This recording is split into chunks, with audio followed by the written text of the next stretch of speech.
নমস্কার, কেমন আছেন সবাই? সবাইকে আমার চ্যানেলে স্বাগত জানাই। তো আজ ছেলের আবদারে বানিয়ে ফেললাম চিকেন মোমো।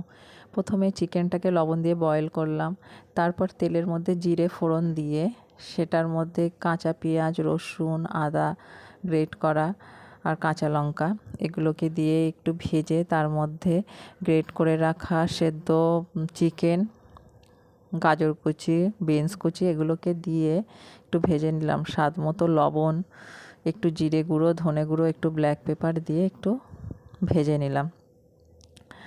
এদিকে আগে থেকে আমি ময়দাটাকে মেখে রেখেছিলাম। আমি ময়দা আটা মিক্সড করেই বানাই। ময়দাটা পরিমাণে কম দিই, আটাটা বেশি থাকে। আর একটু ময়ান দিয়ে এটাকে আগে থেকেই মেখে রেখেছিলাম, ঢেকে রেখেছিলাম। তারপরে একে একে লেচি কেটে বেলে নিলাম। তো আমার এই ভিডিও যদি আপনাদের ভালো লেগে থাকে অবশ্যই লাইক, কমেন্ট, শেয়ার করবেন আর চ্যানেলটিকে সাবস্ক্রাইব করে দেবেন।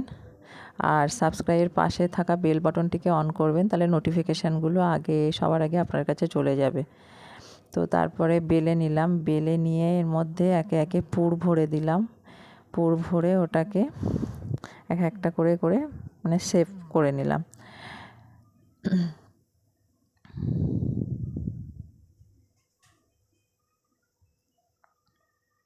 অনেকগুলোই হলো। ছেলে বলেছিল, মা অনেকগুলো করবে, আমার যেন রাতে অন্য কিছু খেতে না হয়। বললাম চলো ঠিক আছে। তারপরে এই ঝাঁঝরি বাটিটাকে একটু অয়েল ব্রাশ করে এর মধ্যে একে একে মোমোগুলোকে সাজিয়ে স্টিমে বসালাম। আধ ঘন্টা মতো স্টিমে রাখলাম। রেডি হয়ে গেল আমার চিকেন মোমো।